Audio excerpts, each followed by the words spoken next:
नमस्कार, अब मैं आकिल हूँ। TV9 राजस्थान पर आप सभी का स्वागत है और रोज़ाना की तरह आज भी हम पुष्कर सर के साथ मौजूद है अपने इस स्पेशल शो 8 PM में। आज बात उस मुद्दे की होगी जो बड़ा सियासी गरमा रहा है और आगे भी गरमाता रहेगा। ये कहे कि 3 सितंबर तक अब इस पर आए दिन आपको कुछ न कुछ चर्चा सुनने को मिलेगी। मुद्दा क्या है? राज्यसभा में चुनाव का मुद्दा। देखिए, केसी वेणुगोपाल राज्यसभा सांसद थे राजस्थान से, जो कि लोकसभा सीट में उनको कांग्रेस ने टिकट दिया केरल की अलप्पुझा सीट से, जिसके बाद वो वहाँ से जीते और उन्होंने राज्यसभा सीट से इस्तीफा दे दिया। अब राजस्थान की एक राज्यसभा सीट खाली हो गई। इसके साथ साथ 9 राज्यों में कुल 12 राज्यसभा सीटें खाली हुई है जिन पर चुनाव होने। अब उसके लिए तारीखों का ऐलान हो गया है। तो अब इसको लेकर बीजेपी और कांग्रेस दोनों में ही सियासत देखी जाएगी, लेकिन हालांकि यहाँ पर बीजेपी का पलड़ा पूरी तरह भारी है और कहीं ना कहीं उसकी जीत तय मानी जा रही है। तो सबसे पहले आपको एक बार तारीखों का बता देते हैं कि देखिए, 14 अगस्त को नोटिफिकेशन जारी होगा, जिसके बाद 21 अगस्त तक नामांकन दाखिल किए जा सकते हैं, जिसके बाद 22 अगस्त को स्क्रूटनिंग और 27 अगस्त तक नामांकन अगर किसी को वापस लेना है तो वो वापस लिए जा सकते हैं। इसके बाद 3 सितंबर को मतदान होगा और उसी की शाम को नतीजे घोषित हो जाएंगे। लेकिन अब से लेकर 3 सितंबर तक इस पर कुछ ना कुछ चर्चा सुनने को मिलेगी। बीजेपी किस पर मौका लगा सकती है, कांग्रेस अपने किस उम्मीदवार को उतार सकती है, और बीजेपी के लिए ये थोड़ा मुश्किल भरा इसलिए भी होने वाला है क्योंकि उसके ही बाद ही, या कहे कि इससे पहले ही, विधानसभा में 5 उपचुनाव को लेकर कुछ तारीखों का ऐलान हो जाए। उसको लेकर ये बीजेपी के लिए माथापच्ची वाला है। अब इस अपने हम जो ग्राफिक्स चला रहे हैं एक बार उसको समझ लेते हैं। देखिए, किसको मिलेगा मौका। जैसा कि मैंने अभी आपको ये सारी कहानी बताई कि ये क्या असल में कहानी क्या है पूरी। तो देखिए, अभी जो 4 नामों की चर्चा चल रही है सियासी गलियारों में, इस पर कोई पक्की मोहर नहीं है, सिर्फ और सिर्फ चर्चाएं भर है। तो सबसे पहले नाम हम बात करते हैं, देखिए, वसुंधरा राजे की। वसुंधरा राजे क्योंकि अभी फिलहाल मौजूदा सांसद है, लेकिन क्योंकि उनका कद बढ़ता जा रहा है, पिछले कई दिनों से वो जी विधायक है जी, और काफ़ी दिनों से वसुंधरा राजे अपनी विधानसभा क्षेत्र में भी और वैसे भी पार्टी में भी एक्टिव नज़र आ रही है। इसके बाद किरोड़ी लाल मीणा है, जो कि पार्टी से नाराज़ चल रहे हैं, इस्तीफा दे चुके हैं, लेकिन पार्टी अभी भी उनको मंत्री ही मान रही है।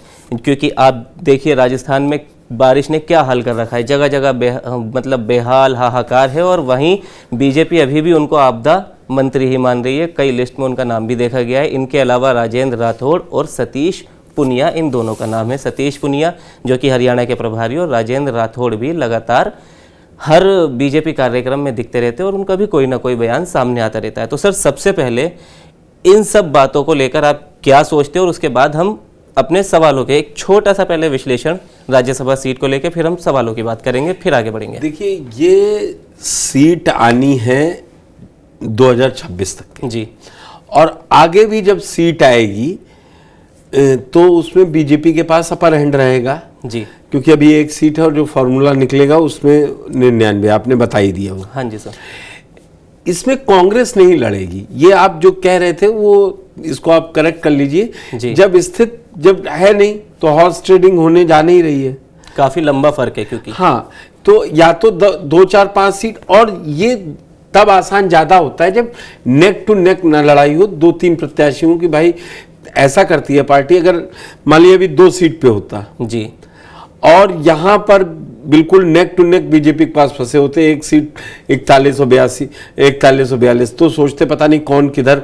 अच्छा, राज्यसभा चुनाव में एक चीज और ध्यान कर लीजिए, अगर आपने वोट मनमर्जी का नहीं डाला जी पार्टी के, तो आप पर एक्शन नहीं होता है इस पे। ठीक, मतलब पार्टी एक्शन लेगी तो आपकी सदस्यता चली जाएगी, आपको हटा दिया जाएगा, निलंबित कर दिया जाएगा। लेकिन क्योंकि अगर सत्ता पक्ष, इसमें बड़ा खेल है, इसको राजस्थान समझिए, हिमाचल में समझिए, अभी क्रॉस वोटिंग कर दी थी जब अभिषेक मनु सिंघवी टाई में चुनाव हार गए, तो पार्टी ने फिर उनको नोटिस दिया, फिर वो उनके खिलाफ निष्कासन की कार्रवाई हुई और दिखाया। तो मेरा कहने का मतलब है, बीजेपी इतने बड़े रायते पढ़ने नहीं जा रही है, ना कांग्रेस पढ़ने जा रही है। कांग्रेस को मालूम है ये सीट उसके पास से कम हो रही है और बीजेपी को ये सीट मिलने जा रही है। अब दूसरा सवाल ये आता है कि बीजेपी किसको मौका देगी। जी। देखिए कुछ लोग चर्चा में थे, कह रहे थे कि हो सकता है बाहर से कई मंत्री हैं जिनको बनना है, रणवीर सिंह बिट्टू हैं पंजाब के, उनको तो अब एक बार अभी यहां से दें, सरकार 29 तक चलनी है, तो रणवीर सिंह बिट्टू को जिस सीट पे दिया जाएगा तो वो 5 साल के टर्म का पूरा दिया जाएगा। जी। नंबर एक बात। नंबर दो बात कि अब मेरे हिसाब से अभी राजस्थान के ही किसी चेहरे पर दांव होगा। ठीक है, तो एक बार पहले सवाल ले लेते हैं, फिर इन पर आगे बढ़ते हैं। तो TV9 राजस्थान के जो सवाल है, सबसे पहले राज्यसभा का ऐलान हो गया है चुनाव का, वो मैं आपको बता ही चुका हूँ। तो ये क्या बीजेपी के लिए माथापच्ची है, इस पर हम सर से बात करेंगे। बीजेपी की जीत तो तय मानी ही जा रही है, क्योंकि 99 विधायकों के वोट चाहिए और बीजेपी के पास पहले से ही 115 वोट है, और कांग्रेस के पास 69 की जगह अब और 66 हो गए, क्योंकि उनके 3 विधायक सांसद बन गए।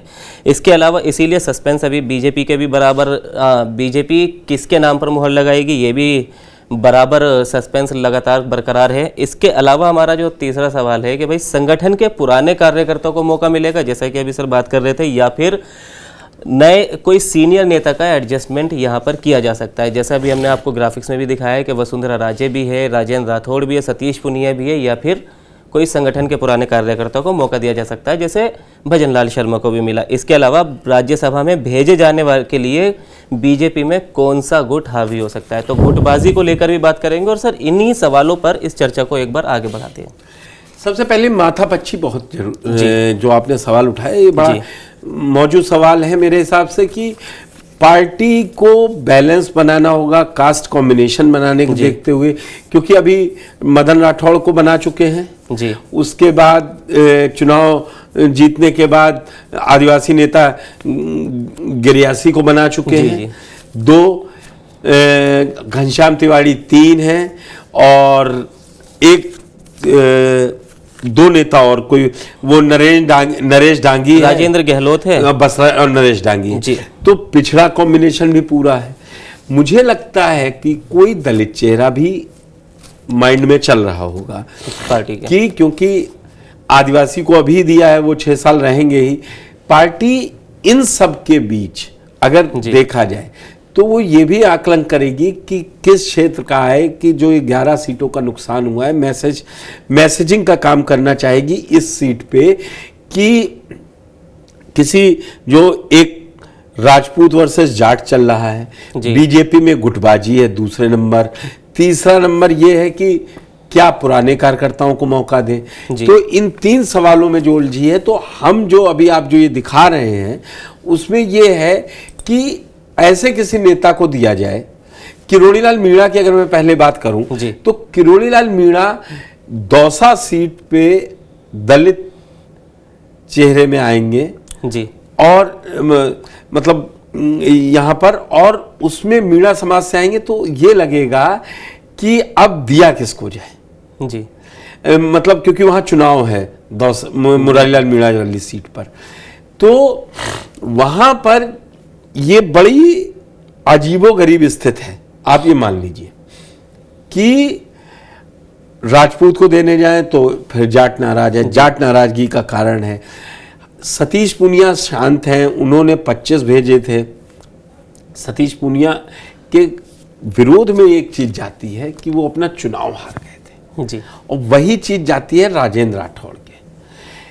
तो जो आपने ये देखिए, किरोड़ीलाल मीणा को इसलिए चुना है कि इनको दे सकते हैं क्योंकि वोट बैंक से मीणा आदिवासी चेहरा, या तो दलित या ये आदिवासी चेहरा, या उसके बाद इन दोनों लोगों का नंबर पीछे रहेगा। वसुंधरा राजे इसलिए चेहरा है हम लोगों के इस टॉपिक में कि वसुंधरा जिस तरीके से इस समय लीडर वाली पोजीशन में आ गई हैं, दे रहे हैं, तो पार्टी सोच रही है कि जो और गुट नाराज है, या रोज भजन लाल के चक्कर में एक सीनियर नेता बोले, या तब उनको कहा जाएगा आप राज्यसभा में रहिए जी, राज्यसभा में रहिए आप।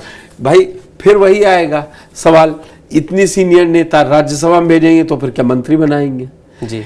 ये इसीलिए जो आपका पहला सवाल है ये माथापच्ची है। बिल्कुल सर। और राज्यसभा में भेज के कहेंगे आप एक्टिव रहिए यहाँ, प्रदेश में क्योंकि अध्यक्ष आपका है, आप करिए। तो थोड़ा सेट डाउन इनको भी किया है और थोड़ा उनको ऊपर उठाया है। सेट डाउन सतीश पूनिया को भेज दिया है वहां पे हरियाणा का प्रभारी बना के। लेकिन एक मैसेजिंग हो सकती है कि सतीश पूनिया को भी मौका इसलिए आप जो चर्चा में लाए हैं कि सतीश पूनिया जाट चेहरा है और राजस्थान में चुनाव हैं जी वहां पे हरियाणा में, और वो देंगे कि हमको दिया, आप लोग भी आइए और मौका मिलेगा। ये मैसेजिंग का खेल है इस सीट पे, और 2-2.5 साल का है तो बहुत ज्यादा नहीं। अब ये नाराज चल रहे हैं जिस तरीके से किरोड़ीलाल मीणा जी, तो उनको एक शांत करवा के ठीक है आप आ जाइए, आप इधर रहिए, फिर देखते हैं क्या होगा। लेकिन किरोड़ीलाल मीणा अपना नाम खुद खींच लेंगे, क्योंकि अब किरोड़ीलाल मीणा के लिए ये संभव बात है कि अब वो वहां तक निकल आए कि अब मंत्रिपरिषद की बैठक में जा नहीं सकते। बिल्कुल सर। और ये रायता अब संभालना ही पड़ेगा बीजेपी को जी, क्योंकि अगले सत्र में सबसे पहले सवाल यही उठने शुरू होंगे कि भाई ये विदाउट पोर्टफोलियो मिनिस्टर क्यों टहल रहे जी। एक्सचेकर आप वो एंजॉय तो वही कर रहे हैं, काम करेंगे नहीं जी, विभाग कोई है नहीं, तो वो वाली स्थिति आ गई है। इस पे मुझे लगता है जल्दी से जल्दी क्लैरिटी आएगी पार्टी की तरफ से, वहीं से आ सकती है। अब क्योंकि अभी आपने सभी चेहरों पर बात की, लेकिन सभी चेहरों की बात आपने बिल्कुल ठीक, पर सतीश पूनिया का एक छोटा सा पैच ये है कि सर देखिए, विधानसभा हरियाणा में जब चुनाव हुए तो उस लोकसभा चुनावों में तो उनको तब भी प्रभारी बनाया गया था हरियाणा का, और उन्होंने 10 में से 5 सीटें बीजेपी के झोले में डाली, जिसके बाद कहा जाए डाली नहीं जी, वहां 5 हार गई, वहां भी 10 के 10 थी हरियाणा की, पर 10 की 10 थी, लेकिन फिर भी आलाकमान उनसे खुश है और उनको आगे जिम्मेदारी भी दी है। तो वो क्या समीकरण थे? वो समीकरण नहीं, वहां भी वही जाट चेहरा की बात करेंगे, वहां बड़ी हार हुई जी, वहां सीधे आधे पे गिरे जी, यहां तो 25 से 14 पे गिरे, वहां 10 से 5 पे आ गए। और अब मैं बताऊं, हरियाणा के अंदर भूपेंद्र सिंह हुड्डा से बड़ा जाट चेहरा कोई नहीं हो सकता, जहां बीजेपी कहीं से भी ले आए जी। आप देखिए, लेके गए थे ब्रजेंद्र सिंह को, वापस छोड़ के चले आए जी। तो आप वो कहते हैं आयतित जाति का नेता नहीं ला सकते। किरोड़ीलाल मीणा समाज के नेता हैं। ये मुरारीलाल मीणा जीत ले, सचिन पायलट जिता लाए, वो दैट इज अनदर स्टोरी जी। लेकिन मीणा समाज का नेता कौन है? तो वो किरोड़ीलाल मीणा है। इससे अगर सर आगे एक कदम और आगे बढ़े, अगर लाइन को पार करके देखे कि अब इस सीट पर बीजेपी जिसे भी दावेदार बनाए, चाहे वो राजस्थान का हो, चाहे वो एक बार को राजस्थान से बाहर का भी, क्योंकि ये हमेशा बीजेपी मुझे लगता है कि बीजेपी इतना बड़ा दांव नहीं खेलेगी किसी बाहर को भेजे या सबको शांत करने। जो आप कह रहे हैं ना, वो कभी कभी जब ज्यादा गुटबाजी दिखती है ना, तो कहा बाहर का लग बैठा दिया, तब फिर 4 या 5 गुट जो होंगे अब कहेंगे अब ठीक है, अब बाहर का आ गया। फिर वो राजस्थान है, फाइटर्स हैं, वो कहेंगे नहीं इन्हीं में से देना आप जिसको दीजिए। नहीं, पर बीजेपी का ये भी इतिहास रहा है सर, जिनके नामों पर हमेशा चर्चा की जाती है वही नहीं बनते और नया एक नाम सामने आता है, चाहे भजन लाल हो, चाहे मदन राठौड़ हो, और उससे भी पहले कई मुख्यमंत्री रहे हो दूसरे राज्यों के। तो अभी भी मैं उसी परिप्रेक्ष्य में बात कर रहा हूँ। बिल्कुल जी, मैंने आपको कहा ना, कोई दलित चेहरा आ सकता है जी, या कोई जाट चेहरे को भी दे सकते हैं, ये नहीं नया। भाई कैलाश चौधरी की जगह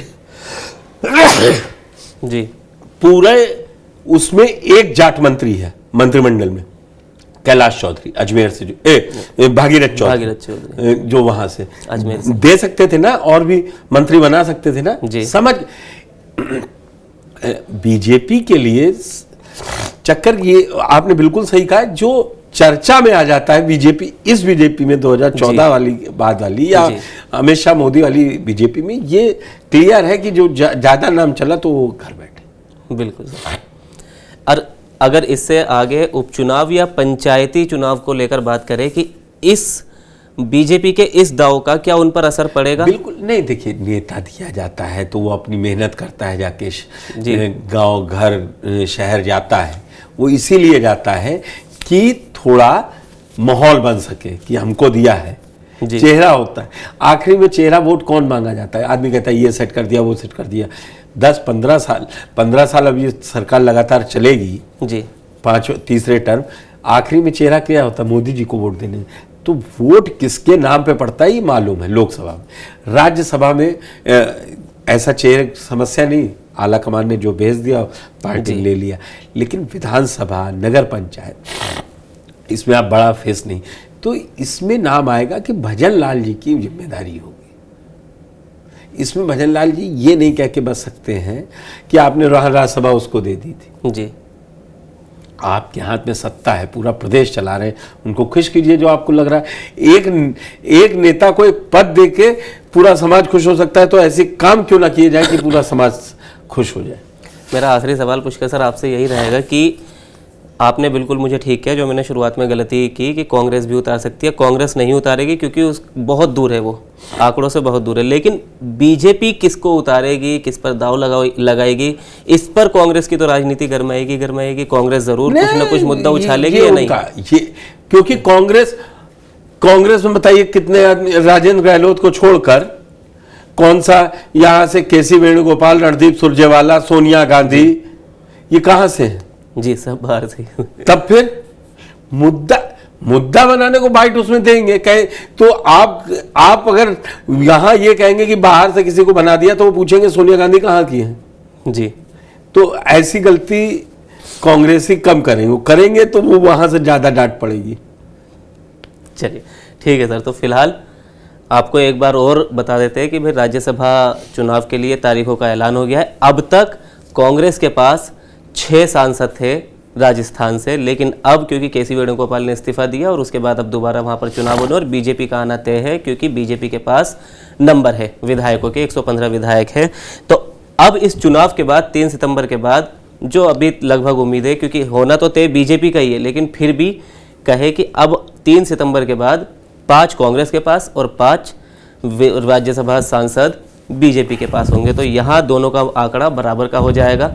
फिलहाल TV9 राजस्थान के इस स्पेशल शो में इतना ही। बाकी राजस्थान से जुड़ी तमाम खबरों के लिए आप देखते रहिए TV9 राजस्थान।